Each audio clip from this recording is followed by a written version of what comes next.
시간이 되었으므로 2022년 5월 1일 주일 예배를 주님께 올려드리겠습니다. 다 같이 묵도하심으로 예배를 시작하겠습니다. 하나님은 영이시니 예배하는 자가 영과 진리로 예배할지니라. 사랑과 은혜가 많으신 하나님 아버지 감사합니다. 오늘 사랑하는 우리 보금자리 교회 형제자매들 모여서 함께 주를 예배하고자 합니다. 이 시간 이 자리 가운데 좌정하셔서 우리 예배를 받아주시고 하늘의 문을 여시사 하늘의 놀라운 은혜를 우리 각 사람의 심령 가운데에 충만하게 부어 주시옵소서. 이제 예배를 시작하는 시간입니다. 마치는 시간까지 함께하여 주시기를 원하오며 예수 그리스도 이름 받들어 기도 올려드립니다. 아멘. 찬송가 1장 찬송 드리겠습니다.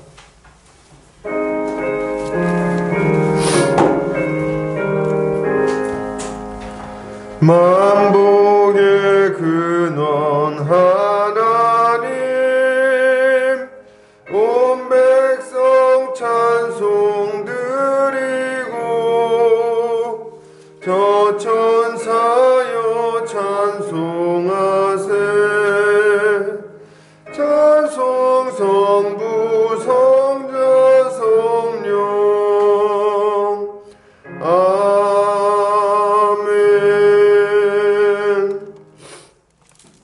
같이 사도신경으로 우리의 신앙을 고백합니다. 성경 맨 앞에 참고하시면 되겠습니다. 다 같이 고백합니다.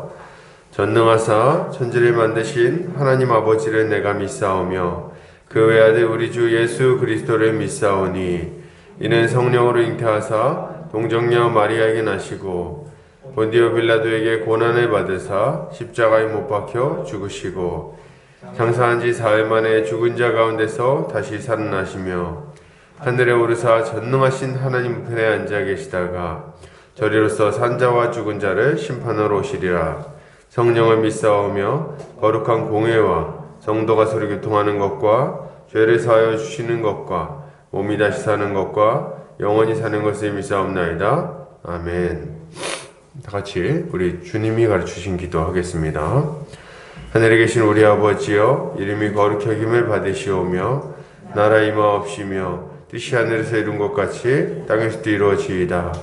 오늘날 우리에게 일용할 양식을 주옵시고 우리가 우리에게 죄 지은 자를 사하여 준 것 같이 우리 죄를 사하여 주옵시고 우리를 시험에 들게 하지 마옵시고 다만 악에서 구하옵소서. 되게 나라와 권세와 영광이 아버지께 영원히 있사옵나이다. 아멘. 이 시간 우리 한 주간의 삶을 돌아보면서 주님 앞에 회개하는 시간 갖도록 하겠습니다. 주님 앞에 범죄한 것들, 또 주님 마음을 아프게 했던 것들, 불순종했던 것들 주님 앞에 고백하고 십자가 보혈의 능력으로 깨끗하게 씻어주시기를 기도하겠습니다. 기도합니다. 사랑과 은혜가 많으신 아버지 감사합니다. 오늘도 주의 은혜를 구하며 이 예배 자리에 나왔습니다. 한 주간의 삶을 돌아보며 주님 앞에 범죄한 것들, 마음으로, 말로, 행동으로 범죄한 것들 주님 앞에 이 시간 고백하고 용서해 주시기를 구합니다. 주여 아버지, 주님 말씀하셨음에도 불구하고 여전히 욕심스럽게 욕심꾸러기처럼 그렇게 욕심부리고 탐욕스럽게 살았던 모습들이 많이 있음을 주님 앞에 고백합니다. 주님, 물질을 사랑하지 아니하고 주를 사랑하며 살았어야 함에도 불구하고 돈에 눈이 멀어서 그렇게 시간을 낭비하고 또 이웃들에게 상처 주며 한 주간 보낸 모습들이 있었습니다. 주여 아버지, 이 모든 완악한 모습들, 죄악된 모습들, 주님 마음을 아프게 했던 모든 모습들이 시간 주님 앞에 회개하오니 주여 예수 십자가 보혈로 씻어주시고 주님의 보혈의 능력으로 정결케 하여 주시옵소서. 주님 아버지, 죄에서 돌이켜 주님 뜻대로 살아가기를 원합니다. 주여 은혜 베풀어 주시옵소서. 예수 십자가 보혈의 능력이 우리는 모든 죄에서 완전히 깨끗하게 해주심을 믿습니다. 예수 그리스도 이름 받들어 기도 올려드립니다. 아멘. 이 시간 우리 찬송가 210장 찬송 드리겠습니다. 찬송가 210장입니다.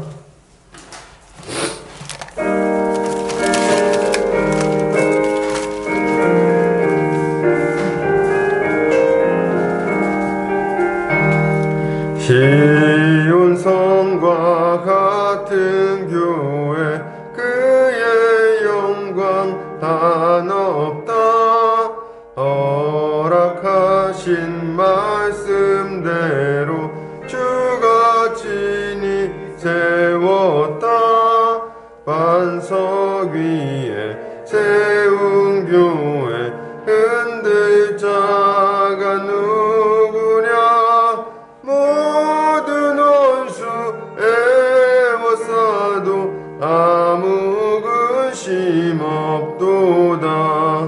생명샘이 솟아나와 모든 성도 마시니 언제든지 흘러넘쳐 부족함이 없도다.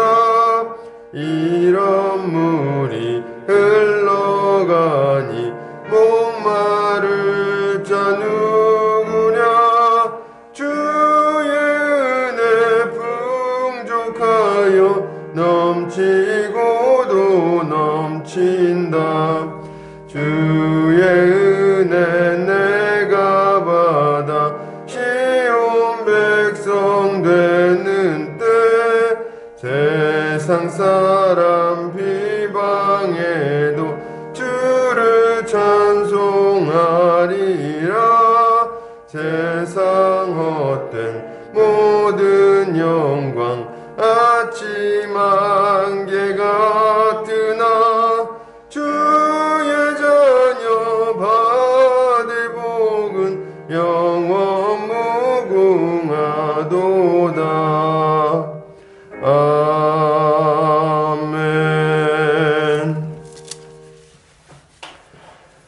이 시간 우리 대표에서 김옥주 성도님 나오셔서 대표로 기도해 주시겠습니다.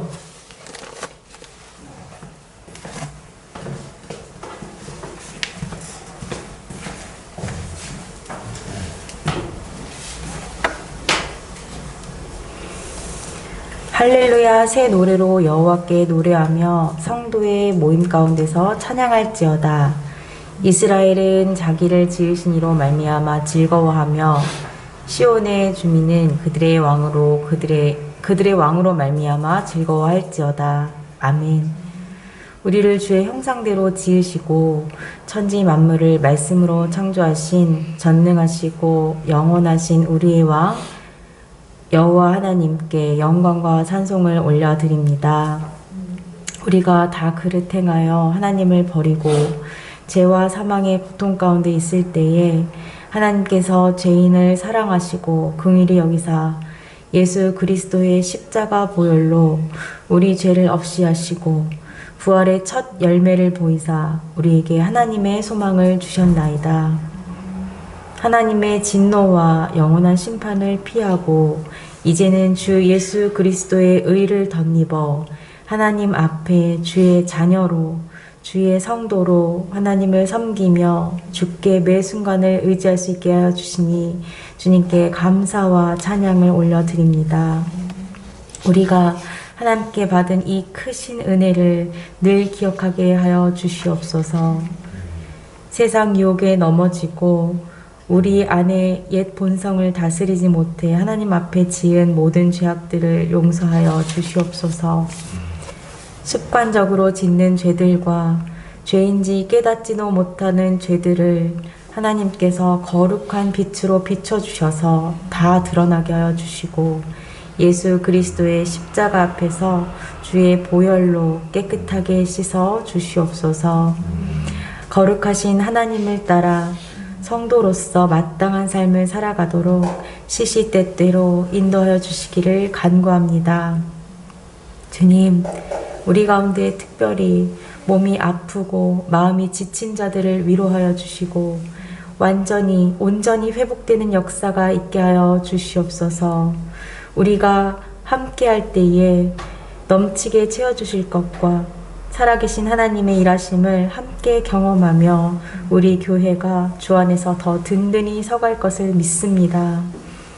하나님께서 주신 믿음을 귀하게 여기고 더욱 진리를 사랑하고 배우고 순종하기를 힘쓰게 하여 주시옵소서. 자라나는 다음 세대를 하나님 말씀으로 잘 양육하여서 하나님을 경외하는 법을 알게 하고 복음을 힘있게 전하는 우리 모두가 되게 하여 주시옵소서. 보금자리 교회 가운데 함께할 영혼들을 불러 모아 주시고 이곳에 주님을 향한 찬양과 예배와 주의 영광이 가득하게 하여 주시옵소서. 오늘 말씀을 전해주시는 안종현 목사님께 성령의 불을 내려주셔서 그 입술을 통하여 진리의 말씀이 정확하고 바르고 풍성하게 선포되게 하시고 듣는 모든 성도의 귀를 열어주셔서 하나도 놓치지 아니하고 우리 마음속에 새기게 하여 주시옵소서. 그리하여 새 힘을 얻고 삶에서 치러지는 영적 전투에서 넉넉히 이기게 하여 주시옵소서. 왕이신 하나님 아버지, 오늘 드려지는 이 예배 가운데 좌정하여 주시고 홀로 영광받아 주시옵소서. 하나님 우편에 앉으셔서 우리를 위해 간구하여 주시는 사랑하는 우리 주 예수 그리스도의 이름 받들어 기도드립니다.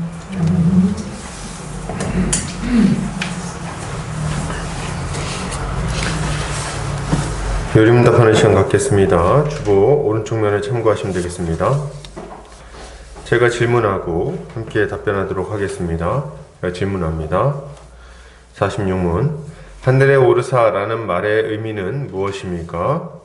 그리스도께서는 제자들이 보는 가운데서 지상으로부터 하늘로 올라가셨으며 장차 산자와 죽은 자를 심판하기 위해 다시 오실 때까지 우리를 위해 그곳에 계신다는 것입니다. 47문 그러나 그리스도께서는 이 세상 끝날까지 항상 우리와 함께 계시겠다고 약속하시지 않았습니까? 그리스도께서는 참 인간이시며 참 하나님이십니다. 인간으로서 그는 더 이상 땅에 계시지 않지만 그의 신성과 존귀와 은혜 그리고 영으로서 그는 결코 우리를 떠나지 않으십니다. 48문 신성이 계시는 곳에 인성이 함께 계시지 않는다면 그리스도 안에 두 성품은 서로 분리되어 있는 것입니까? 전혀 그렇지 않습니다. 신성은 무한하고 무소부재하기 때문에 그렇지 않은 인성의 한계에 얽매일 수 없습니다. 그럼에도 불구하고 인성과 신성은 그분의 인격 안에서 연합되어 있습니다.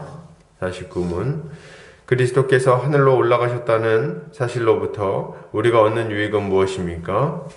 첫째로 그가 하늘에 계신 아버지 앞에서 우리의 변호자가 되신다는 사실입니다. 둘째로 우리의 머리 되신 그가 육신을 입으신 채로 하늘에 올라가셨던 것처럼 그가 그의 몸된 우리를 데려가실 때 우리도 역시 육신을 가지고 하늘에 들어가게 된다는 보증입니다.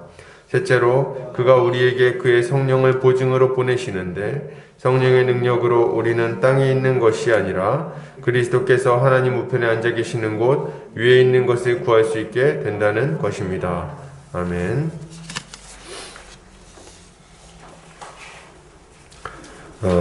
교회 소식 보겠습니다. 보금자리 교회 오신 성도님도 환영합니다. 주님 안에서 함께 자라가기를 소망합니다. 점심 식사 후에 사사기 GBS가 진행됩니다. 하나님의 은혜가 충만한 시간 되도록 기도 부탁드립니다. 성도들과 그 가정에 몸이 아픈 분들을 위해서 기도해 주시기를 부탁드립니다. 의인의 기도에는 힘이 있음을 믿고 기도했으면 좋겠습니다. 6월에 있을 더호프 전도 집회에 많은 은혜가 있도록 기도해 주시기를 부탁드립니다. 오늘 어린이 주일인데요. 우리 어린이 주일인데 사실 특별히 우리가 하는 건 없습니다. 그러나 우리 어린 영혼이 있는데 잘 자라날 수 있도록 믿음의 사람이 될 수 있도록 기도해 주시면 감사하겠습니다. 말씀 선교센터와 한책의 사람들, 말씀운동연합관 누룩운동, 숙명여대 시카 모임 가운데 많은 열매가 맺혀지도록 기도해 주시기를 부탁드립니다. 말씀 보겠습니다. 사사기 2장 11절에서 23절까지 말씀입니다. 사사기 2장 11절에서 23절까지 말씀입니다.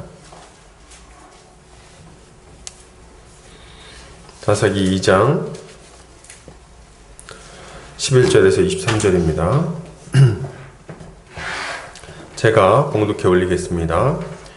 이스라엘 자손이 여호와의 목전에 악을 행하여 바알들을 섬기며 애굽 땅에서 그들을 인도하여 내신 그들의 조상들의 하나님 여호와를 버리고 다른 신들 곧 그들의 주위에 있는 백성의 신들을 따라 그들에게 절하여 여호와를 진노하시게 하였으되 곧 그들이 여호와를 버리고 바알과 아스타롯을 섬겼으므로 여호와께서 이스라엘에게 진노하사 노력하는 자의 손에 넘겨주사 그들이 노력을 당하게 하시며 또 주위에 있는 모든 대적의 손에 팔아 넘기심에 그들이 다시는 대적을 당하지 못하였으며 그들이 어디로 가든지 여호와의 손이 그들에게 재앙을 내리시니 곧 여호와께서 말씀하신 것과 같고 여호와께서 그들에게 맹세하신 것과 같아서 그들의 괴로움이 심하였더라. 여호와께서 사사들을 세우사 노략자의 손에서 그들을 구원하게 하셨으나 그들이 그 사사들에게도 순종하지 아니하고 오히려 다른 신들을 따라가 음행하며 그들에게 절하고 여호와의 명령을 순종하던 그들의 조상들이 행하던 길에서 속히 치우쳐 떠나서 그와 같이 행하지 아니하였더라.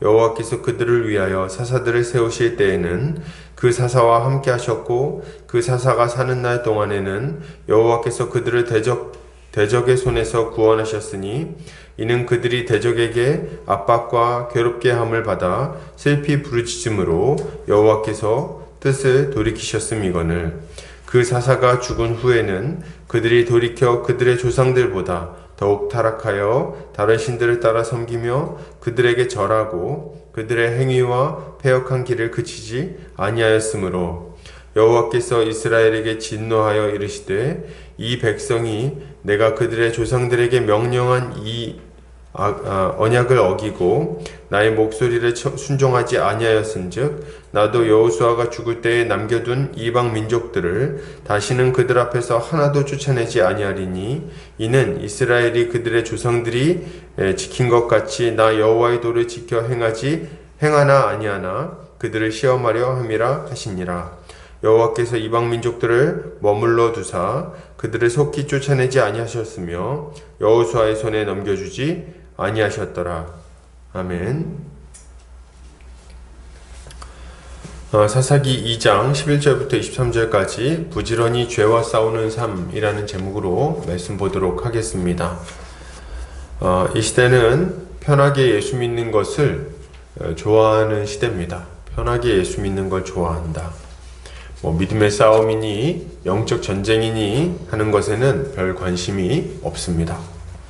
그저 예수 믿고 천국행 티켓 받고 그리고 적당히 세상에서 좋아하는 거 하다가 천국 가면 최선이라고 생각하는 정도의 마음가짐으로 살아가는 것 같습니다. 이런 경우가 참 많은 것 같아요. 예수를 믿지만 치열하게 살기보다도 그냥 적당히 균형을 잡으면서 이렇게 하면 좋겠다 생각을 하는 거죠. 물론 충성스럽게 살아가는 분들이 많이 있다는 것을 저도 잘 알고 있습니다. 그러나 큰 시대의 흐름이 이렇다는 것을 부정하기는 힘든 일이에요. 전체적인 흐름이 이렇게 흘러가고 있다는 거죠. 왜요? 근거는 여러 가지가 있겠지만 일단은 세상 속에서 빛나는 성도의 모습을 찾아보기가 점차 힘들어지기 때문에 그렇습니다. 빛나는 성도의 모습보다는 좀 비난당할 만한 성도의 모습이 더 많죠. 또 한 가지 제가 안타깝게 생각하는 것은 많은 성도들이 교회를 다님에도 불구하고 신앙의 기쁨을 맛보지 못하면서 살아간다는 겁니다. 교회는 다니지만 안식을 누리지 못한다는 거예요. 이것이야말로 편하게 예수 믿는 시대의 특징이라는 생각이 듭니다. 편하게 예수 믿는 시대의 특징. 무슨 말입니까? 편하게 예수 믿으면 좀 고난이 없으니까 신앙생활이 좀 좋은 거 아닌가요? 신앙생활의 기쁨이 더 많은 것 같은데 그렇지 않습니까? 편하게 신앙생활하면 더 낫지 않은 거예요? 좋지 않습니까? 예, 그렇지 않아요, 여러분. 이게 참 신비한 일인데 편하게 신앙생활하면 우리 인생에 고생도 좀 덜할 것 같고 만족감도 더 많을 것 같고 더 행복할 것 같다는 착각을 우리는 많이 합니다. 그러나 실상은 그렇지 않아요. 도리어 예수를 믿고 믿음으로 살면서 고난받을 때보다 훨씬 더 많은 어려움과 고통, 불만족과 불평 가운데 살아가게 되는 거예요. 이게 참 신비한 영역이에요. 예수를 적당히 믿으면 이렇게 세상과 교회 양쪽에서 편하고 행복할 것 같지만 도리어 더 어렵다. 예수 믿고 고난당할 때는 여러분 몸이 힘들지는 모르지만 초월적인 은혜와 기쁨과 만족이 신자에게 있습니다. 그래서 어려운 줄 모르고 막 행복해하면서 살아가는 거예요. 그러나 여러분 어중간한 신앙생활, 편하게 그냥 신앙생활 하겠다 마음먹으면 그런 게 없어요. 그런 의미에서 우리는 편하게 예수 믿는 생활을 포기해야 되겠습니다. 이것이 결코 우리에게 유익하지도 않고 만족을 주지도 못한다는 것을 여러분 알아야 돼요.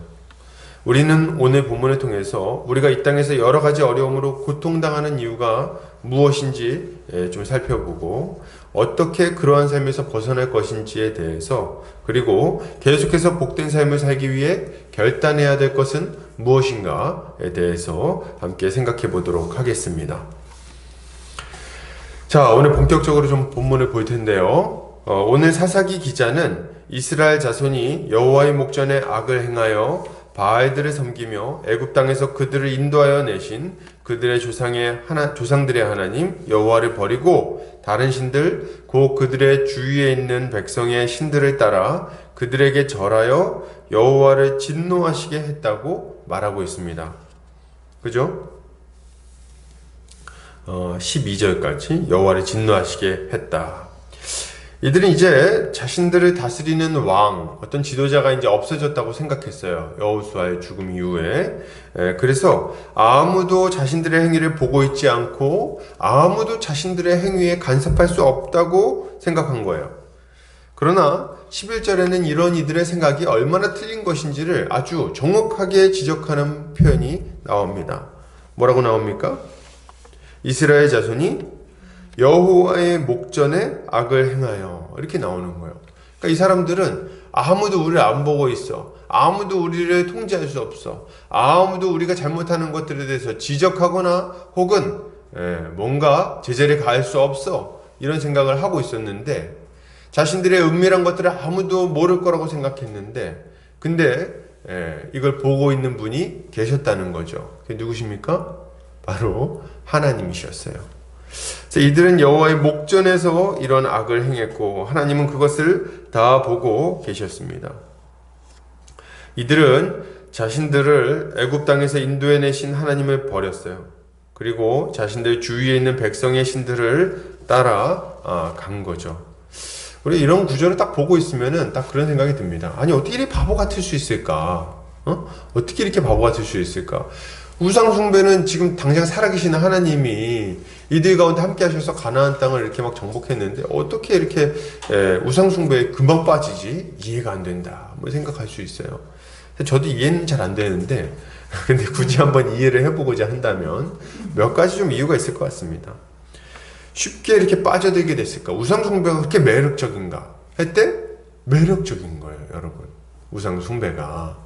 일단은 우상숭배가 가진 매력의 첫 번째는 이게 간단하다는 데 있었어요. 간단하다. 우상숭배는 간단합니다. 그냥 좋은 재물을 우상에게 바치면 그러면 소원을 들어주는 거예요.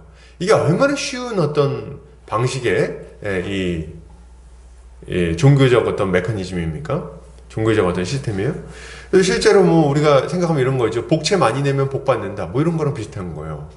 그래서 무당한테 가서 좋은 어떤 소식 듣고 싶으면 무당이 뭐라 그럽니까? 막 이렇게 이 뭡니까? 딸랑딸랑 하다가 뭐라 그래요? 복채가 부족해. 이렇게 하잖아요. 그럼 이제 앞에다 복채를 이제 더 갖다 놓는, 정성이 부족하다. 더 갖다 놓고. 더 갖다 주면 이제 마음에 드는 말을 해주는 거예요. 이게 뭐예요? 이게 우상숭배의 메커니즘이라는 거예요. 그러니까 이 사람들은 너무 편한 거야, 이게. 우상은 우리한테 뭔가 까다롭게 요구하지 않습니다. 거룩하게 살 걸 요구하지 않아요, 우상숭배는. 그렇지 않습니까? 그냥 돈을 많이 주면 되는 거예요. 근데 제사 드리는 것도 그렇고 뭐 이렇게 하는 것도 그렇고 이스라엘의 하나님은 좀 까다로워요. 이스라엘 하나님은 어떻게 까다롭습니까? 일단 이스라엘의 하나님은 자신의 백성들에게 거룩한 삶을 요구하십니다. 그리고 법도 되게 많아요. 구약에 있는 법을 다 합쳐보면 613가지 정도 된다고 하는데 이게 지키는 게 힘들단 말이죠. 우리의 죄성하고 어울리지 않아요. 그걸 다 지키며 살아가는 게 거슬리고 힘들고. 근데 그런데다가 죄를 용서받고 뭐 복을 받으려면 제사를 드려야 된다고 하는데 제사 드리는 것도 간단하지가 않습니다. 우상숭배는 어때요? 아무 데서나 이 돌멩이 같은 거 뭡니까? 돌 쌓아놓는다든지 아니면 뭐 우상 그 형상 있잖아요. 그거 갖다 놓고 집안에다 갖다 놓고 그 앞에서 제사 드리면 돼요. 근데 이스라엘의 하나님은 그런 거를 용납하지 않으시는 거예요. 그냥 뭐라 그러죠? 지성이면 감천이다. 이런 게 없는 거예요.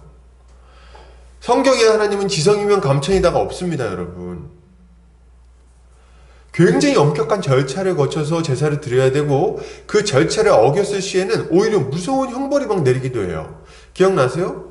출애굽기에 보면 아론의 두 아들이 제사를 드릴 때 하나님 앞에 다른 불을 올려드립니다. 다른 불을 올려드려가지고 하나님께서 불을 내려서 두 사람을 죽여버려요. 제사장인데.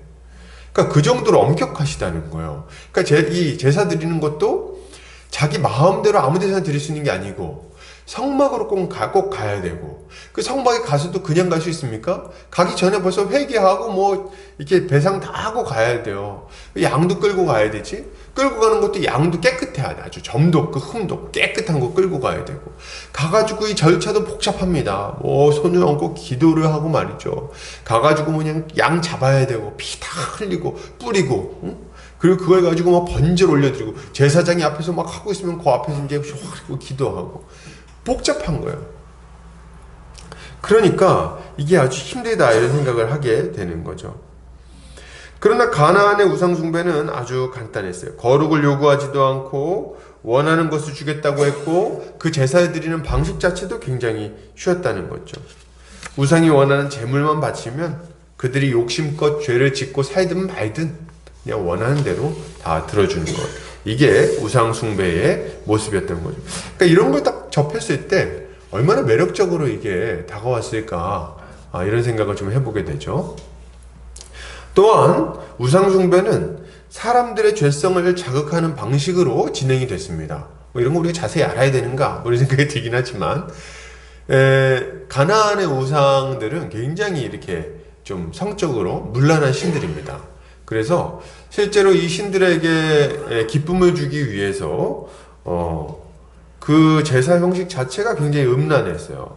그래서 이 제사를 드리면서 제물을 바치고 그 주변에서 음란한 행위를 하면 신들이 기뻐하면서 복을 내린다고 생각을 했어요. 그래가지고 제사 드릴 때 주변에서 이제 이 사제들이 실제로 이렇게 아주 음행을 하는 사제들이 배치가 되어 있었습니다. 그래가지고 거기서 이제 그렇게 음행을 하면서 제사를 드렸던 거죠. 그러니까 그걸 접한 이스라엘 백성들이 그걸 볼 때 굉장히 이제 유혹을 많이 느끼게 되는 거죠. 그리고 이러한 우상숭배는 말이죠, 종교의 형태를 넘어서 문화의 형태로 다가왔기 때문에 굉장히 또 접근성이 좋았어요. 아주 자연스럽게 물들었다는 말씀을 좀 드리려고 하는 거예요. 가나안의 우상숭배는 농경 문화와 밀접하게 연결이 되어 있었습니다. 그래서 비 내리는 그 어떤 그 시기라든지 뭐 모내는 시기, 뭐 추수하는 시기, 이런 거에 맞춰서 이렇게 맞물려 가지고 이런 종교가 종교 행위가 진행이 됐던 거예요. 일종의 절기별 축제라고 할 수 있겠죠. 우리나라도 그 농경사회이기 때문에 맞춰가지고 어떤 절기가 있지 않습니까? 옛날에 노래도 불러서 입춘우수 뭐 이렇게 해가지고 하는 거 있잖아요. 그래서 이제 그거 맞춰가지고 뭘 했어야 됐다는 거예요. 때에 맞는 절기가 있는 겁니다. 그래서 이 축제가 그때마다 이렇게 벌어지고 그 제사는 그 축제의 한 요소였기 때문에 굉장히 좀 자연스럽게 여기에 녹아들 수밖에 없었던 거예요. 지금의 어떤 동성애 퀴어 축제나 할로윈 데이처럼 자연스럽게 문화로 다가가게 됐던 거죠. 그래서 이스라엘 백성들은 이것에 강하게 거부하지 않고 자연스레 이 우상 숭배에 물들게 된 거예요. 그래서 이제 하나님을 버리고 우상을 숭배하는 삶을 살아가게 된 거죠. 본문에 보면은 이들이 이렇게 우상을 숭배하는데 한 가지 이 사람들이 우상 숭배할 때 특징이 있어요. 그게 뭔지 아십니까? 이들이 우상 숭배하러 갈 때 천천히 가질 않아요. 그러니까 내 우상을 숭배해야겠다. 조금씩 물 들어가네? 이렇게 가질 않아요. 어떻게 합니까? 우리 17절에 보니까 이렇게 말합니다. 여호와의 명령에 순종하던 그들의 조상들이 행하던 길에서 속히 치우쳐 떠나서 그와 같이 행하지 아니하였더라. 이 사람들의 특징은 굉장히 금방 떠나가지고 이 우상 숭배에 확 물들어 버렸다는 거죠. 기가 막힌 일입니다. 여러분, 방금 전에 우상 숭배의 매력에 대해서 제가 이렇게 얘기를 했지만 이 우상을 따라가는 것은 그럼에도 불구하고 얼마나 어리석은 일입니까? 제가 그럴 수도 있다는 얘기를 하는 게 아니에요. 이런 매력이 있지만 그럼에도 불구하고 우상을 숭배하는 것은 너무 기가 막힌 일이고 어리석은 일입니다. 왜 그렇습니까? 아무리 앞에서 좋은 얘기를 해준다 그런들 그거 쫓아가면 안 된다 이거예요. 왜 그럴까요? 왜긴요? 가짜니까. 가짜인데 거기 넘어가면 어떡합니까? 여러분 사기꾼들 아니에요, 사기꾼들. 사기당하면 안 된다 이거죠. 여러분 생각해 보세요. 가나안의 신들은 자신을 섬기는 자들을 보호했습니까? 보호 못했습니까? 보호를 못했어요. 지금 이스라엘 백성이 가나안 땅에 어떻게 들어와 있는데요? 응? 이스라엘은 여호와의 능력으로 요단강을 건너서 그 가운데 있는 강대한 민족들, 그 거인족들을 다 물리친 거 아닙니까? 그들의 신들은 이 하나님이 이 이스라엘 백성을 인도하여 들이실 때 전혀 그것을 막아낼 힘이 없었습니다. 그걸 막아낼 힘이 없었어요. 그것을 막고 지켜주기는커녕 그들이 망하고 노예가 되는 것을 아무 말 없이 지켜보기만 했죠. 그들을 복되게 하기는커녕 온갖 종류의 방탕한 죄에 빠지게 했을 뿐만 아니라 고통 가운데 멸망당하도록 만들었어요. 이게 가나안의 우상들의 모습이었던 거죠. 이런 어리석은 형상을 섬기려고 홍해를 가르고 자신들을 건져주신 하나님을 떠나다니 이게 얼마나 황당하고 기가 막힌 일입니까? 하나님은 이사야 선지자를 통해서 우상 숭배의 어리석음을 아주 신랄하게 책망하십니다. 이사야 44장 한번 볼까요? 아주 조롱하면서 이렇게 얘기를 하세요. 하나님이 이 나무는 사람이 땔감을 삼는 것이거늘 그가 그것을 가지고 자기 몸을 덮게도 하고 불을 피워 떡을 굽기도 하고 신상을 만들어 경배하며 우상을 만들고 그 앞에 엎드리기도 하는구나. 그 중에 절반은 불에 사르고 그 절반으로는 고기를 구워 먹고 배불리며 또 몸을 덮게 하여 이르기를 아하 따뜻하다 내가 불을 보았구나 하면서 그 나머지로 신상 곧 자기의 우상을 만들고 그 앞에 엎드려 경배하며 그것에게 기도하여 이르기를 너는 나의 신이니 나를 구원하라 하는도다. 그들이 알지도 못하고 깨닫지도 못함은 그들의 눈이 가려서 보지 못하며 그들의 마음이 어두워져서 깨닫지 못함이니라. 아멘. 야, 얼마나 바보 같냐는 거예요. 이런 어리석은 행위는 결국 하나님의 진노를 불러일으켰습니다. 진노를 불러일으켰어요. 이들이 여호와를 버리고 바알과 아스타롯을 섬김으로 하나님은 이들을 노력하는 자들의 손에 넘겨주셨습니다. 하나님이 이스라엘을 주위에 있는 모든 대적의 손에 팔아서 그들과 싸워 이기지 못하게 하셨어요. 그리고 이들이 어디로 가든지 하나님의 손이 그들에게 재앙을 내리셔서 그들의 괴로움이 심하게 만들어 버리신 거죠. 이게 하나님이 하신 일입니다. 여러분, 이거 좀 딱 기억해야 돼요. 하나님을 떠나서 살면요, 고통이 있습니다. 우상을 숭배하면요, 우상은 우리에게 만족을 주지 못하고 우리의 기도에 응답할 수가 없어요. 우리 인생을 좋게 만들 수 없다는 거예요. 그럼 만약에 우상 숭배가 우리에게 복을 줄 수 있다 그러면 제일 행복한 사람들이 누구여야 돼요? 누구기는? 무당들이 제일 복 받아야 되는 거 아닙니까? 그죠? 제일 부자가 다 무당들이어야 될 거 아니야. 근데 그렇지 않잖아요. 그죠? 그 인생이 그렇게 막 복되지 않잖아요. 자기 자신도 복되게 하지 못하면서 누구를 복되게 한다고 그러고 나댑니까? 여러분, 우리는 이런 걸 잘 생각해야 돼요. 우리에게 참된 복과 만족을 주시는 분은 하나님이십니다. 그분 외에는 다른 곳에는 만족이 없어요. 하나님을 믿고 그분께 순종해야 되는 거죠. 근데 우리가 하나님을 안 따르고 불순종하면 어떻게 되냐? 그 자체로 우리에게 고통이 있어요. 그 자체로 하나님 명에 불순종하는 것 자체로. 근데 여러분 그런 생각 해보셨습니까? 안 믿는 사람들은 죄를 져도 잘 사는 것 같이 보여요. 뭐 잘 살지 않아요. 근데 잘 사는 것처럼 보여. 근데 왜 신자들은 잘못만 하면 하나님이 그냥 뭐 쫓아다니면서 이렇게 때리시냔 말이죠. 왜 그러시는 거예요 도대체? 네? 안 믿을 때는 내버려 두셨다가 믿고 나니까 왜 더 괴롭히는 것 같은 그런 상황이 왜 발생하는 거예요 여러분? 이유가 뭡니까? 오늘도 보니까 그래요. 그죠? 이거 보면 뭐라 그럽니까? 하나님이 쫓아다니면서 그죠? 쫓아다니면서 하나님의 손이 그들에게 재앙을 내렸다. 어디로 가든지. 그러니까 이 이스라엘 백성들이 굉장히 괴로운 거예요. 계속 쫓아다니면서 괴롭게 하니까. 여러분 왜 그럴까요? 이유가 뭡니까? 이유가 굉장히 분명해요. 내버려두면 망해버리니까, 가나안처럼. 그러니까 안 망하게 하려고 이렇게 하시는 거예요. 여러분 지금도 마찬가지입니다. 왜 우리의 인생에 계속해서 문제가 생기고 고통이 찾아옵니까?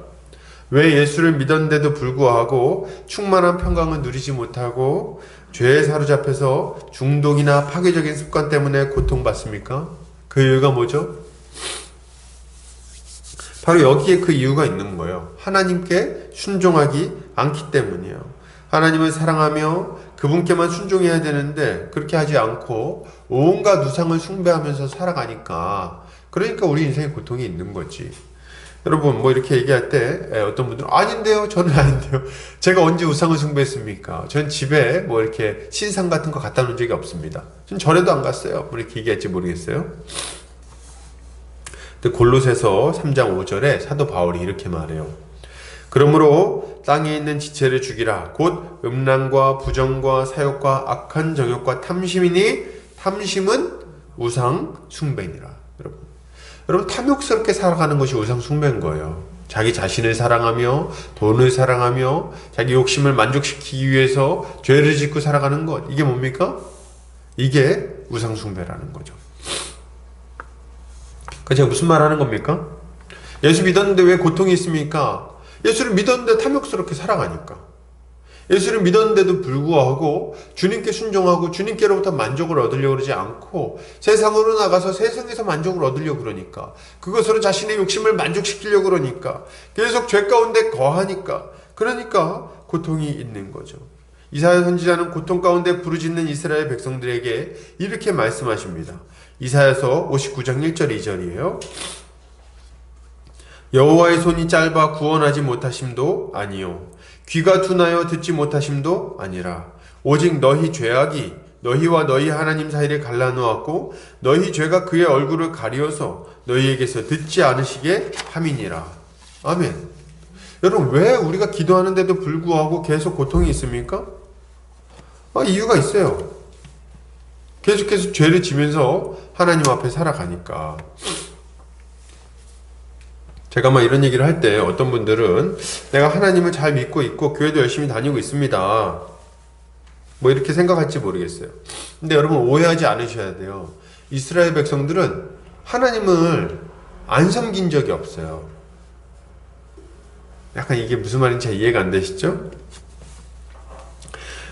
여러분 이스라엘 백성들은 사사기도 보면, 심지어 사사기에서도 이 사람들이 막 우상을 숭배하다가 어느 순간이 되면 어떻게 해요? 회개하잖아요. 근데 만약에 이게 이상한 거야. 우상을 계속 숭배하면 하나님이 있다는 걸 어떻게 알아요? 어떻게 알아요? 알 수가 없잖아요, 우상만 섬기면. 근데 어떻게 아는 거냐면, 우상을 숭배하는데 동시에 누굴 같이 섬기는 거예요? 하나님을 같이 섬기고 있는 거예요. 얘네들이 이 혼합 종교의 성격을 가지고 이렇게 지금 신앙생활을 하고 있는 겁니다. 그래서 이스라엘 백성들은 우상을 놔두고 한편에서는 하나님께 제사도 드렸어요. 그런 신앙생활을 지금 하고 있는 겁니다. 이게 문제인 거죠.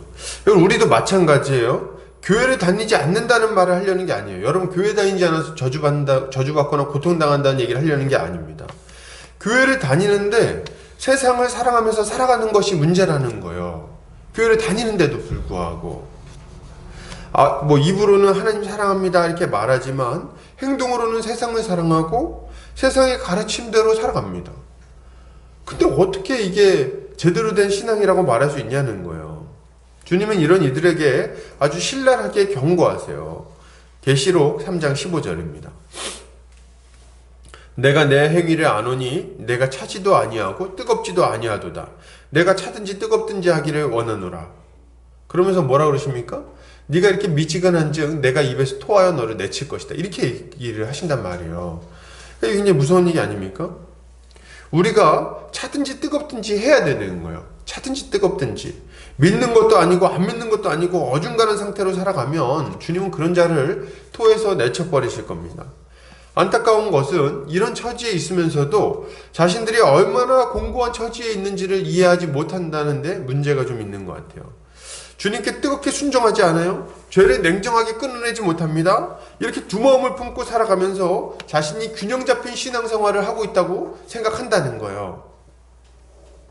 여러분, 이런 생활을 하면서 삶의 만족을 얻을 수 있겠습니까? 우리의 문제가 해결될 수 있을까요? 아니요, 그럴 수 없는 거예요. 당연한 말입니다. 당연한 말이에요. 어정쩡한 위치에서 무슨 평강을 기대할 수 있겠어요? 뭐 이렇게 막 어정쩡하게 하나님께 기도하는 것도 아니고, 죄를 끊어내는 것도 아니고, 또 주님께만 전심전력 자기 자신을 던지는 것도 아니고, 그렇게 하지도 않으면서 맨날 하는 말이 뭐예요? 영적으로 공고하다. 공고하다. 말씀을 좀 보세요. 목사님들 맨날 뭐 상담하면 하는 답이 딱 두 개잖아요. 뭡니까? 말씀 보세요. 또 하나 뭐예요? 기도하세요. 이게 거의 뭐 군대의 빨간 약 같은 건데, 아무거나 뭔 문제만 있으면 말씀 보세요. 기도하세요. 근데 왜 그렇게 하냐면 그게 답이기 때문에 그래요. 그게 문제의 해답이에요. 진짜로 만병통치약이에요. 근데 지금 어떻게 하는 겁니까? 근데 그거를 듣지 않는 거예요. 그렇게 얘기 들어도 말씀을 보고 자기 자신을 좀 살펴보고 회개하고 주님께 순종할 거 순종하고, 그리고 기도하고 주님께 부르짖고 이렇게 해야 되는데 안 한다 이거지. 안 하면서 자꾸 뭐라 그래요? 그걸로 안 돼요. 안 됩니다. 해봤는데 문제가 해결되지 않아요. 얼마나 해봤길래? 얼마나 해봤어요? 얼마나? 뭐 1년 했습니까? 보통 보면 한 일주일 정도 합니다. 일주일 정도 하고 안 돼요. 안 돼. 틀렸어요. 더 해봐야죠. 더. 안 된다 이거지. 이런 식으로는. 여러분, 교회를 다니는데 가정의 변화가 없고 자기 자신도 약속한 평강을 누리지 못하고 막 그럽니까? 그럼 당연한 얘기예요. 주님을 따르지 않는데 문제가 해결될 리가 없습니다. 이건 참 어리석은 원망입니다. 정말 어리석은 원망이에요. 여러분 생각해 보세요. 누구 잘못입니까? 하나님입니까? 아니면 하나님을 떠난 이스라엘 백성들입니까? 누구 잘못이죠? 하나님을 떠난 이스라엘 백성들의 잘못인 거예요. 두말할 것 없이 우리는 주님을 따라 살아가기를 힘써야 됩니다. 주님은 이런 자들에게 강력하게 권면하시죠. 야고보서 4장 8절에서 10절입니다. 같이 한번 읽어볼까요? 자, 시작. 하나님을 가까이 하라. 그리하면 너희를 가까이 하시리라. 죄인들아 손을 깨끗이 하라. 두 마음을 품은 자들아 마음을 성결하게 하라. 슬퍼하며 애통하며 울지어다. 너희 웃음을 애통으로 너희 즐거움을 근심으로 바꿀지어다. 주 앞에서 낮추라. 그리하면 주께서 너희를 높이시리라. 아멘. 여러분 이거 기억하시기 바랍니다. 세상과 하나님을 동시에 섬길 수 없어요. 물질을 사랑하고 섬기면서 하나님을 동시에 섬길 수 없습니다. 안 되는 일이에요, 그게. 주일에는 하나님을 섬기고 주중에는 물질과 성공과 쾌락을 섬기며 사는 사람들은 하나님 앞에서 평강을 누릴 수 없습니다. 마태복음 6장 24절에 이렇게 말합니다. 한 사람이 두 주인을 섬기지 못할 것이니 혹 이를 미워하고 저를 사랑하거나 혹 이를 중히 여기고 저를 경히 여김이라. 너희가 하나님과 재물을 겸하여 섬기지 못하느니라. 아멘. 그럼 제가 이 재물 얘기를 할 때 오해하면 안 되는 게, 저는 여러분한테 가난하게 살라는 얘기를 하는 건 아니에요. 꼭 그렇게 가난하게 살 필요는 없습니다. 우리가 넉넉하게 이웃들도 베풀고 이렇게 하려면은 필요한 것들이 있어요. 근데 이 말은 가난하게 살라는 말은 아니지만 부하기를 탐하지는 말라는 말이에요. 자족할 줄 알라는 거예요. 자족하는 삶을 살아야 됩니다. 하나님을 떠나서 세상을 따라가는 자들, 부하기를 추구하는 자들은 만족도 없고 기쁨도 느낄 수 없습니다. 이런 거 느낄 수가 없어요. 계속 불만족하고 계속 공고해하고 계속해서 비참한 삶을 살게 되는 겁니다. 그러므로 여러분, 우리는 어떻게 살아야 될까요? 어떤 모습을 가져야 됩니까? 먼저 죄를 멀리해야 되겠어요. 세상 쾌락과 즐거움에 빠져서 신앙을 버리는 어리석은 삶을 살지 않아야 됩니다. 죄야말로 우리의 기쁨을 빼앗아가는 원수임을 알고 죄와 싸우기를 힘써야 돼요. 그리고 오직 주님께만 우리의 마음을 드리고 주님을 따라 살아가기를 힘써야 합니다. 이것이야말로 신자가 가져야 할 마땅한 삶의 모습인 거예요. 이렇게 살아가는 성도님들 되시기를 주의 이름으로 축복합니다. 예수 믿고 나서도 이 싸움이 계속돼야 되는 거예요, 여러분. 계속해서 보겠습니다. 이스라엘 백성들은 하나님의 진노 아래서 고통스러운 삶을 살게 되죠. 그러나 이스라엘의 운명은 이렇게 그냥 끝나버리지는 않습니다. 여호와께서 괴로움 가운데 부르짖는 그들을 위해 사사들을 세우셨기 때문이에요. 16절 여호와께서 사사들을 세우사 노략자의 손에서 그들을 구원하게 하셨으나, 그러니까 하나님은 이스라엘 백성들이 고통으로 말미암아 슬피 부르짖을 때 그들을 향한 진노를 거두시고 뜻을 돌이키십니다. 그리고 그들을 회복시켜 주세요. 여호와께서 사사들을 세우실 때는 그 사사가 그들과 함께하였고, 그 사사가 사는 날 동안에는 대적들의 압박과 괴로움에서 벗어나 기쁨 가운데 살아가게 됩니다. 그러나 문제는 뭐예요? 19절 그 사사가 죽은 후에는 그들이 돌이켜 그들의 조상들보다 더욱 타락하여 다른 신들을 따라 섬기며 그들에게 절하고 그들의 행위와 패역한 길을 그치지 아니하였으므로, 여러분 이게 문제입니다. 이게 문제예요. 이스라엘 백성들은 사사가 있는 동안에는 잘 순종하다가도 사사가 죽으면 더욱 타락해서 다른 신들을 섬기죠. 아주 빨리 그렇게 떠나는 걸 보면 당황스러운 마음이 듭니다. 그러니까 당연하게도 이스라엘 백성들에게 다시 괴로움이 임하게 되는 거죠. 지금 이 패턴이 사사기 전체의 패턴이라고 보시면 돼요. 하나님을 섬기다가 떠납니다. 그리고 자기들이 이제 고통을 당해요. 그럼 부르짖어서 하나님의 은혜를 구하고, 그러면 하나님은 불쌍해서 또 구해 주십니다. 사사를 보내서. 근데 사사가 사는 동안에 순종하다가 사사가 죽으면 또 금세 떠나가지고 범죄하는 이 패턴이 계속 반복된다고 볼 수 있는 거죠. 여러분 이것은 우리에게 아주 중요한 교훈을 줍니다. 중요한 교훈을 줘요. 몇 가지 교훈을 주는데요. 먼저 범죄한 자들이 고통에서부터 벗어나기 위해서는 무엇이 필요한지를 알려줍니다. 뭐가 필요한 거예요? 오늘 본문에 보니까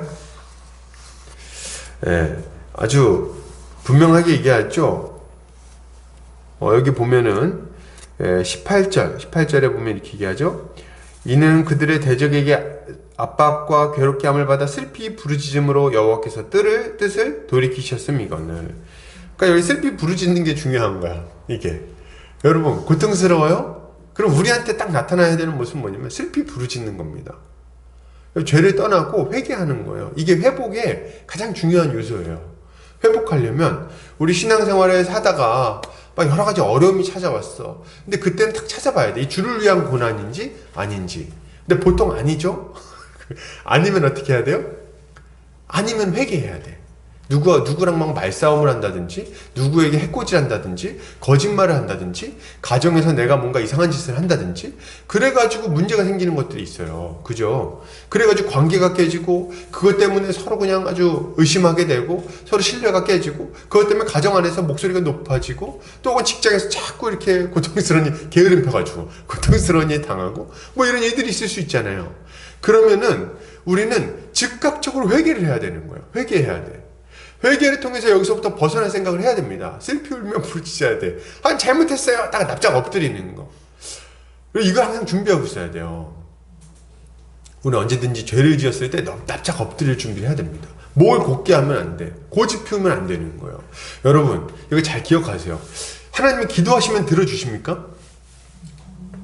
아멘이시죠? 한 기도하면 우리의 기도에 응답해서 필요한 것들을 채워주시죠? 믿으시죠? 근데 말이죠, 우리가 죄에서 벗어나지 않으면서 회복되기를 구하면요, 회복이 안 됩니다. 하나님 기도를 들어주지 않으세요.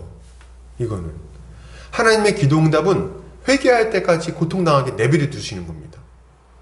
이게 하나님의 응답이에요. 언제까지? 완전히 납작 엎드려서 죄에서 떠날 때까지. 죄에 계속 거하면서 상황만 좋아지길 바라는 거는요, 그건 여러분 안 되는 일이에요. 될 수가 없어요. 하나님은 거룩하신 하나님이시며 우리에게 거룩할 것을 요구하시기 때문에 그렇습니다. 근데 우리가 만약 회개하면 어떤 일이 일어나요? 우리가 하나님 앞에 납작 엎드려서 하나님 잘못했어요. 회개하면 어떤 일이 일어납니까? 영원한 대사사이신 예수 그리스도를 보내주십니다.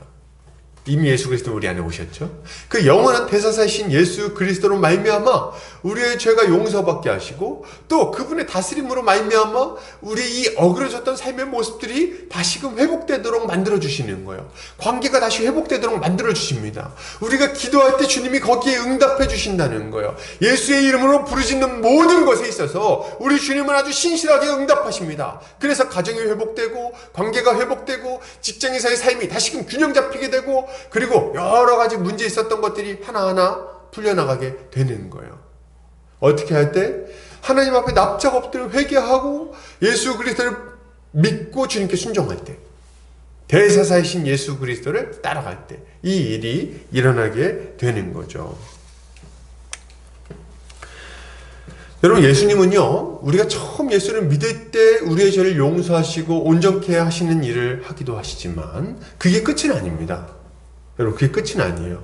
오늘 우리가 이제 주보에서 하이델베르크 요리문답에서 또 봤지만, 우리 주님 지금 뭐 하십니까? 하나님 보좌 우편에 앉으셔서 우리를 위해 중보하세요.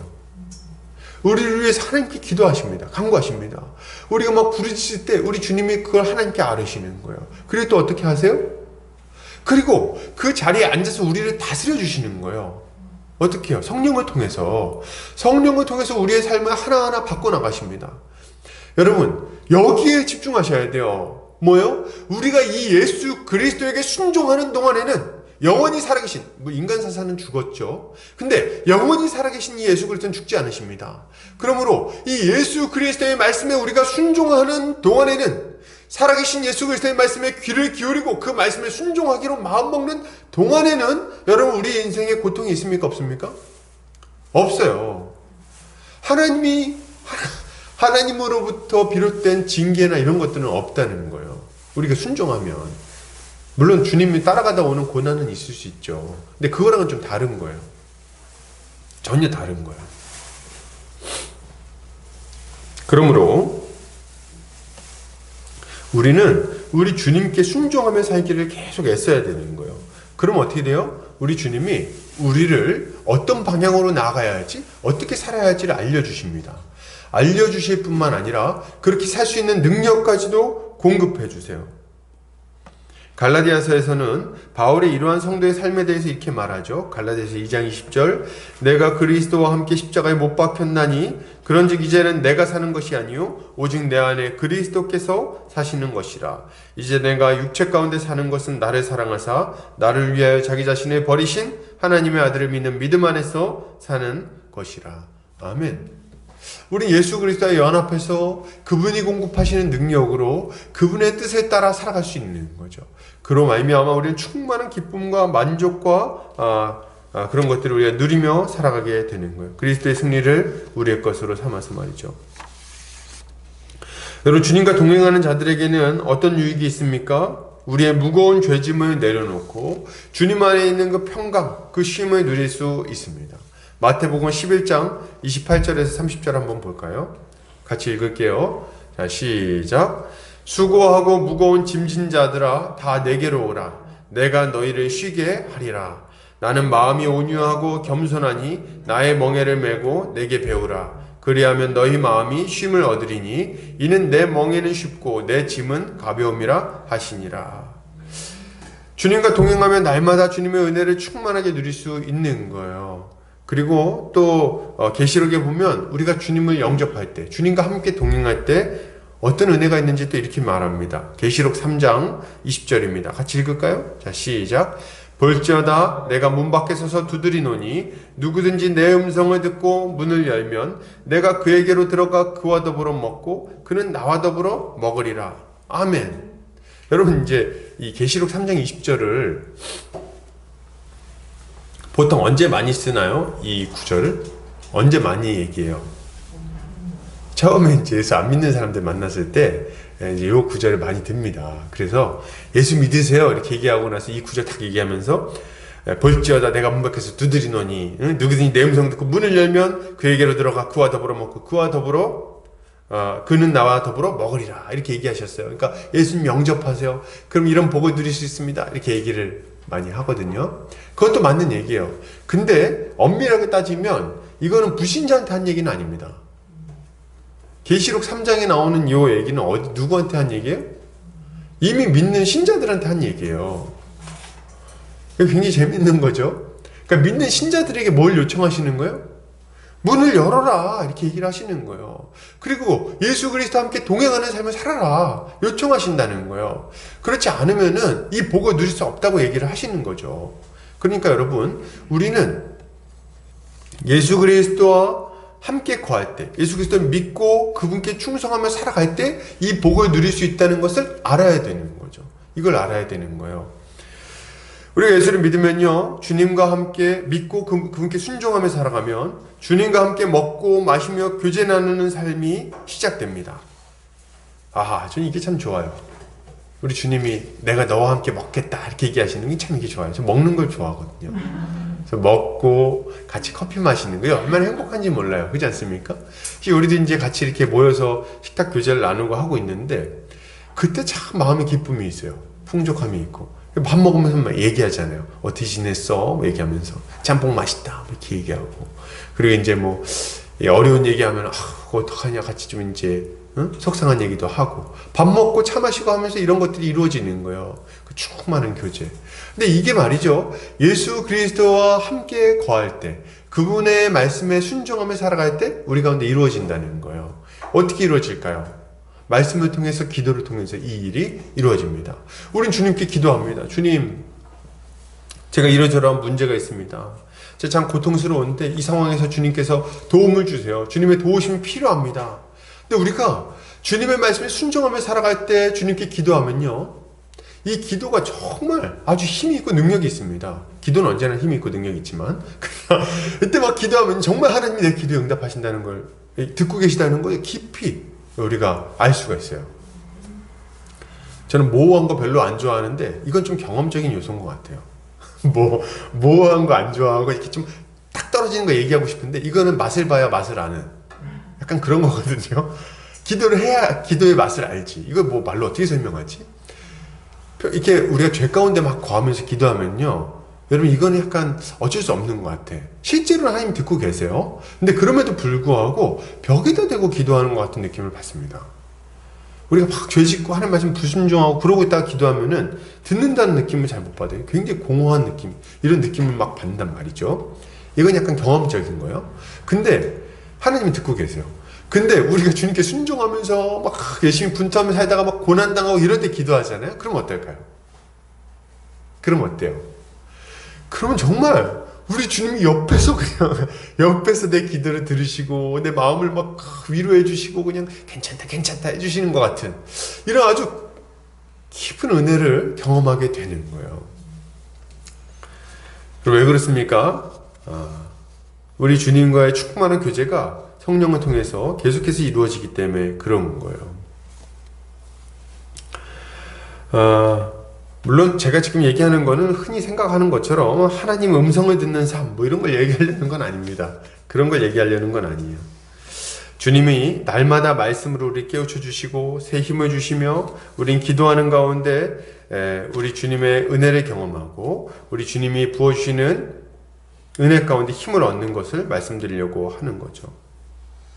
이게 얼마나 복된 삶입니까? 그러나 이것은 한 가지를 더 알려줍니다. 지금 얘기했던 이런 것들 한 가지 더 알려줘요. 뭡니까? 만약 우리가 예수를 믿은 이후에도 그리스도를 떠나 살아간다면 어떻게 된다는 겁니까? 예수 그리스도를 믿고 나서 그분께 순종하면서 살아가면 이런 복을 누려. 이 말을 반대로 얘기하면 예수를 믿었는데도 불구하고 주님을 떠나서 살아가면 어떻다는 거예요? 이 복을 누리지 못한다는 거예요. 이 말씀을 좀 드리려고 하는 겁니다. 우리가 다시 죄악 가운데 빠져서 그렇게 살아가게 되면 우리는 고통스럽게 될 겁니다. 그리고 우리의 나중 형편은 처음 우리가 겪었던 것보다 더 악하게 될 가능성이 높아요. 주님은 이렇게 경고하십니다. 누가복음 11장 24절에서 26절입니다. 더러운 귀신이 사람에게서 나갔을 때에 물 없는 곳으로 다니며 쉬기를 구하되 얻지 못하고 이에 이르되 내가 나온 내 집으로 돌아가리라 하고 가서 보니 그 집이 청소되고 수리되었거늘 이에 가서 저보다 더 악한 귀신이 7을 데리고 들어가서 거하니 그 사람의 나중 형편이 전보다 더 심하게 되느니라. 아멘. 이게 무서운 경고입니다. 여러분, 우리가 예수 믿고 나서 죄에서 떠났잖아요. 응?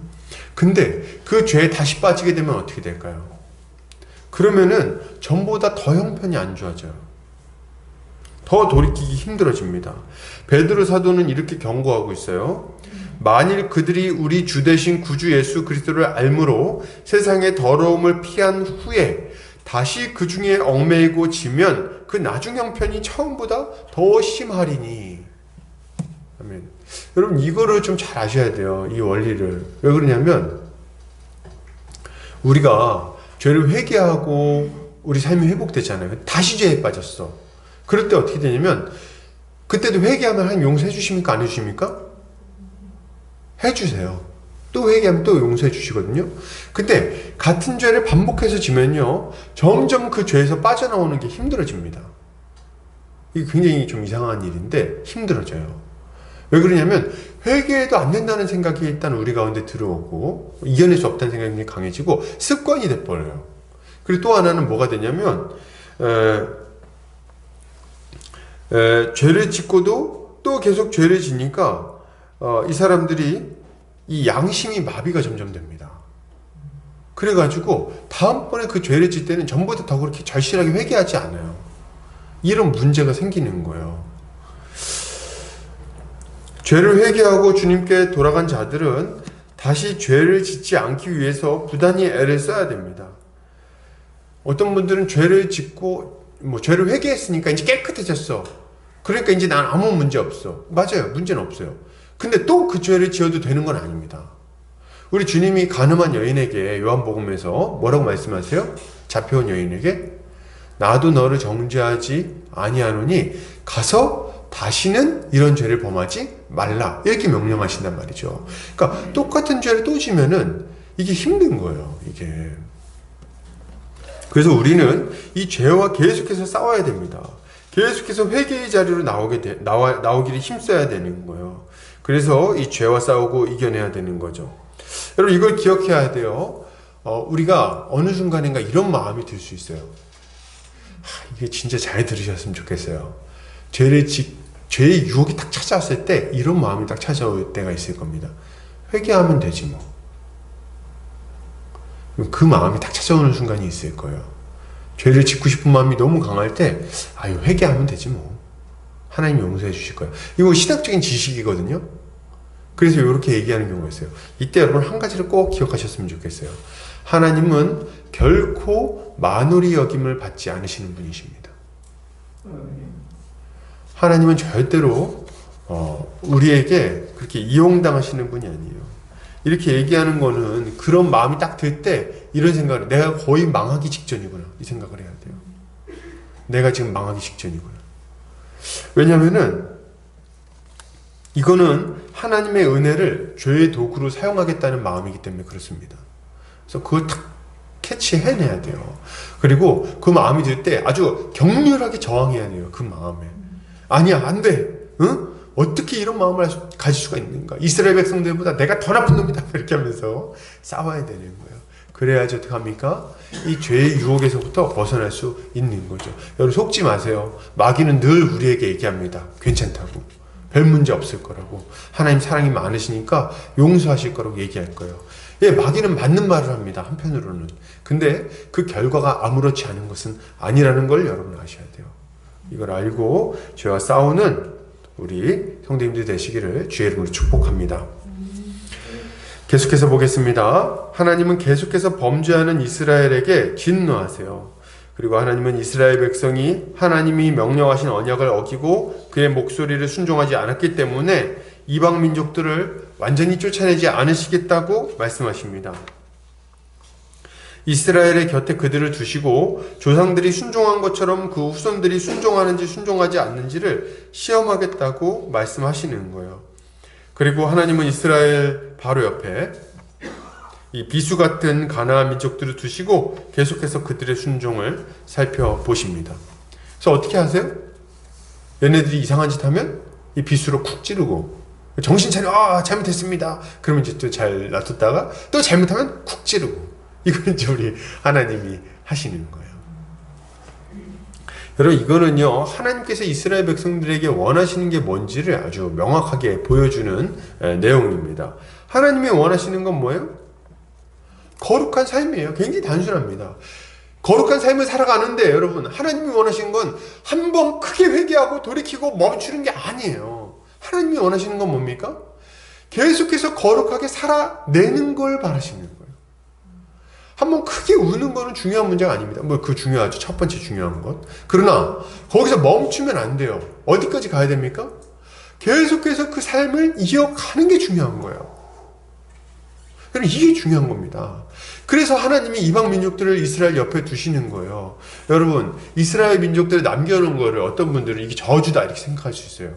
하나님이 이스라엘 백성들을 싫어하시는구나. 그래 아주 뚜드려 패려고 아주 탁 몽둥이 준비해 놓으셨구나. 뭐 이런 생각하시는 분들이 있어요. 여러분, 근데 그렇지 않습니다. 부모님이 어렸을 때 이 사랑의 매라 그래가지고 하나씩 장만해갖고 이렇게 벽에다 걸어놓으신 분들 있죠.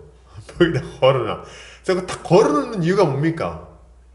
너 내 수 틀리면 너 가만 안 둘 거야 아주. 이렇게 하려고 걸어놓습니까? 애들 언제든지 틈만 봐가지고 아주 그냥 때려가지고 그냥 속 시원하게 이렇게 하려고 하는 겁니까? 여러분, 그렇지 않죠. 사랑의 면에 걸어놓는 이유가 있는 거예요. 눈에 보이는 데다가. 이유가 뭐예요?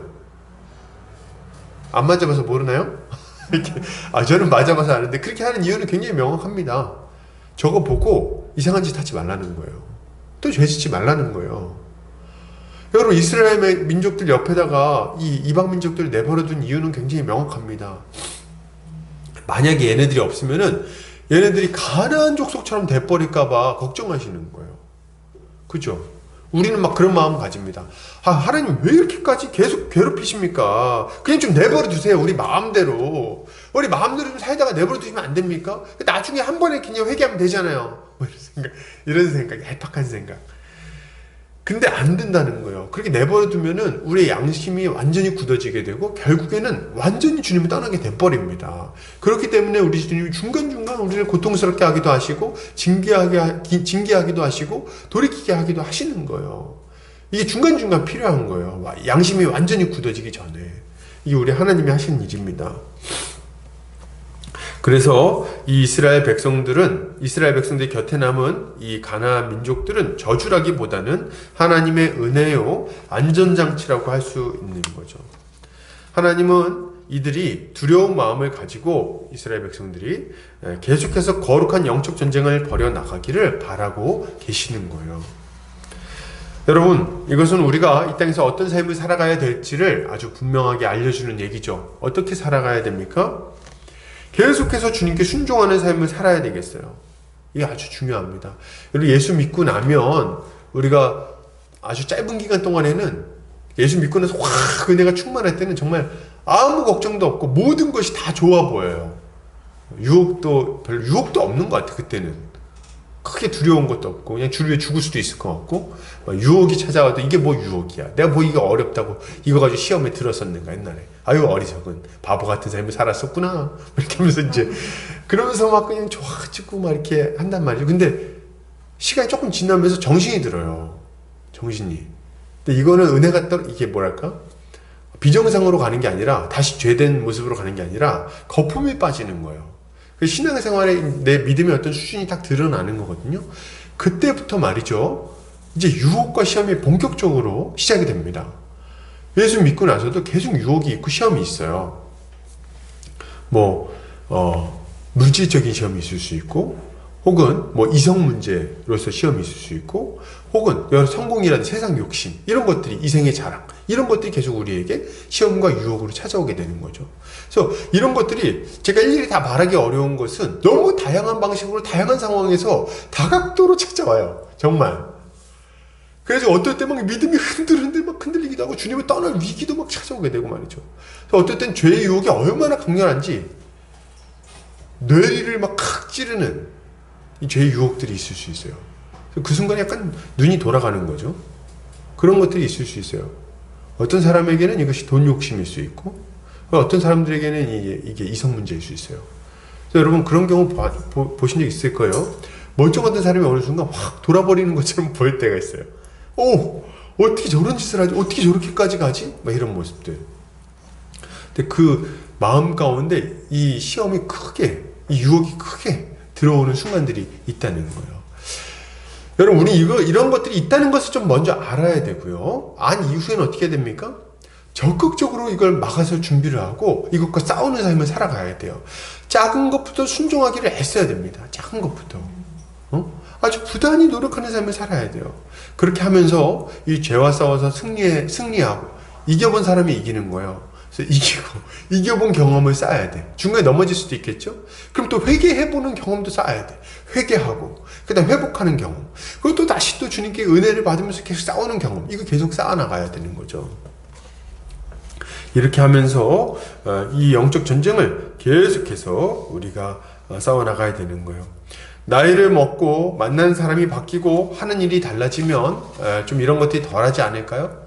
돈이 좀 넉넉해지면 돈 욕심을 좀 덜 갖지 않을까요? 내가 결혼하고 나면 이성의 문제로 좀 고생하는 건 좀 덜하지 않을까요? 아니요. 형태가 좀 달라지면서 계속해서 그런 유혹과 욕심이 있을 겁니다. 그래서 우리가 이 싸움을 싸워 나가야 되는 거예요. 계속. 형태만 조금씩 바뀌는 거예요. 그러면 우리는 어떻게 이 싸움을 계속해서 효과적으로 싸울 수 있을까요? 이게 되게 우리 궁금한 거 아닙니까? 어떻게 해야지 효과적으로 싸워서 이걸 이겨낼 수 있을까? 방법은 사실은 굉장히 단순합니다. 하나님을 경외하는 마음을 가지고 이 싸움을 싸워야 되겠어요. 하나님을 경외하는 마음을 가지고 싸우는 방식은 단순하죠. 교회로서 말씀 보고 기도하고 형제자매와 함께 교제를 나누며 이 싸움을 싸워나간다.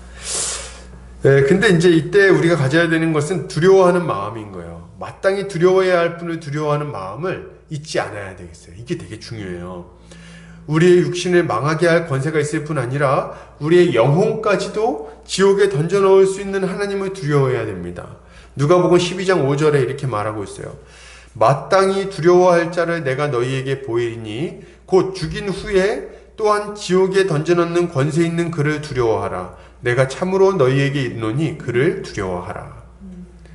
여러분, 하나님께 대한 두려움은 죄와 싸우게 만드는 굉장히 중요한 동력 중에 하나예요. 그러니까 하나님을 사랑하는 것도 죄와 싸우는 큰 동력이고 이게 첫 번째 대한 동력이지만 하나님을 두려워하는 것도 강력한 동력입니다. 두려움, 마땅한 두려운 마음이 있어야 돼요. 마땅히 가져야 할 마음이에요. 우리는 주님을 사랑함으로 죄와 싸우지만 주님의 징계를 두려워하는 마음으로 죄와 싸우기도 한다는 거죠. 그러므로 우리는 주님의 징계를 받을 때 그것을 가볍게 여기지 말고 무겁게 받아들여야 되겠어요. 그리고 우리의 삶을 거룩하게 변화시켜 나가는 원동력으로 삼아야 되겠습니다. 히브리서 기자는 이렇게 말합니다. 무릇 징계가 당시에는 즐거워 보이지 않고 슬퍼 보이나 후에 그로 말미암아 연단받은 자들은 의와 평강의 열매를 맺느니라. 아멘. 성경에서 공히 이렇게 얘기를 하고 있어요. 징계는 슬퍼 보인다. 무슨 말입니까? 진짜 힘들어요, 여러분. 주님의 징계는 고통스러운 겁니다. 그래서 이거는 진짜 피할 수 있으면 피하는 게 좋아. 안 당하는 게 좋아. 그래서 이 두려운 마음을 가져야 돼요. 그리고 이 죄와 싸워야 됩니다. 그리고 징계를 받을 때는 이거를 아주 깊이 마음에 새기고 다시는 죄를 범하지 않겠다고 마음 먹어야 되겠어요.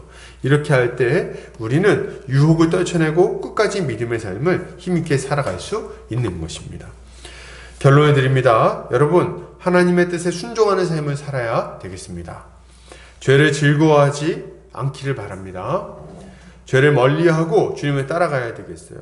회개한 이후에는 회개에 합당한 열매를 맺어야 돼요. 우린 죽을 때까지 이 거룩의 싸움을 멈추지 않고 계속해서 해나가야 하겠습니다. 하나님을 경외하는 마음을 가지고 이 싸움을 싸움으로 이 땅에서 많은 열매를 맺는 성도님들 되시기를 주의 이름으로 축복합니다. 기도하겠습니다. 사랑과 은혜가 많으신 하나님 아버지 감사합니다. 우리 사랑하는 우리 보금자리 교회 형제 자매들 함께 말씀을 나눴습니다. 주님, 우리가 이 땅 가운데서 여러 가지 어려움과 고통을 겪게 되는데 이 모든 것이 죄로부터 비롯된다는 것을 우리가 기억하게 하여 주시옵소서. 하나님을 믿은 이후에 다시금 죄에 떨어지는 자들에게 얼마나 큰 고통이 있는지를 알고 그것을 멀리하는 우리가 되게 하여 주시옵소서. 죄와 부단히 싸우는 우리가 되게 하여 주시옵소서. 무엇보다도 하나님을 경외하는 마음을 가지고 죄와 싸워서 주님이 원하시는 선한 열매를 많이 맺는 우리가 되게 하여 주시옵소서. 주께서 우리의 인생을 그렇게 인도하여 주시기를 원하오며 예수 그리스도 이름 받들어 기도 올려드립니다. 아멘. 자, 우리 말씀 볼까요? 말씀 보는 게 아니죠. 우리 찬송가 50장 1절 찬송하면서 헌금하는 시간 갖겠습니다.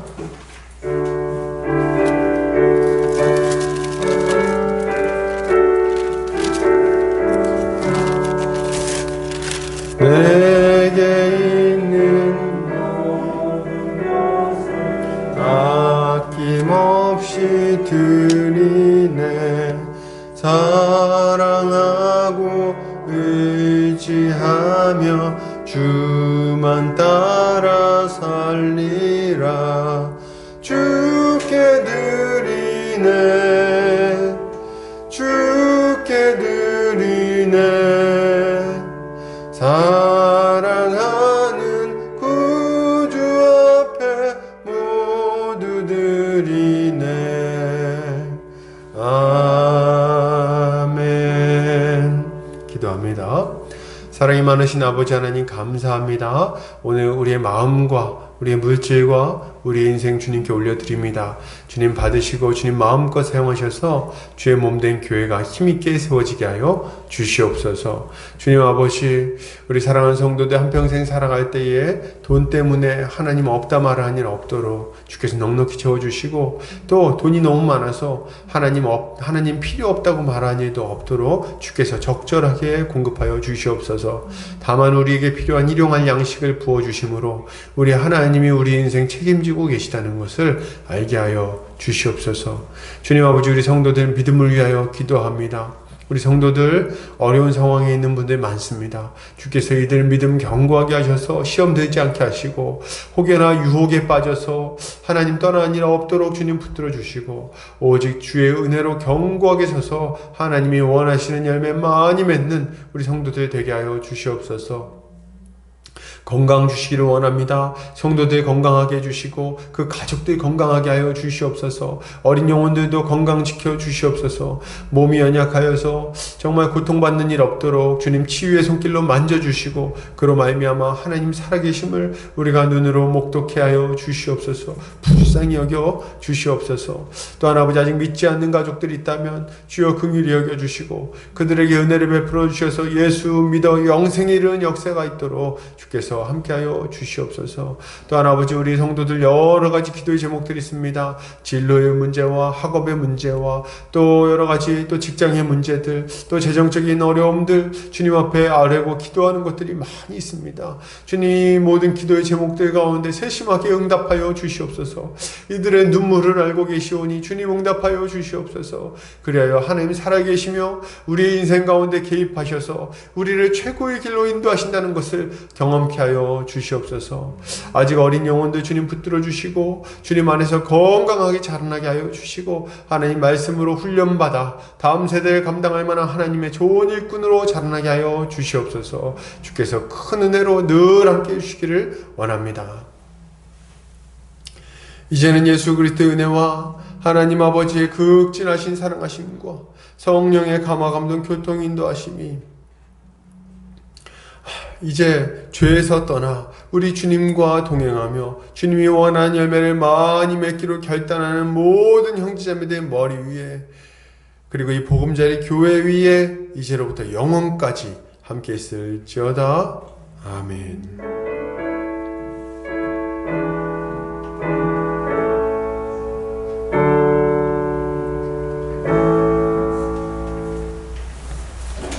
아멘. 말씀을 마쳤습니다. 네.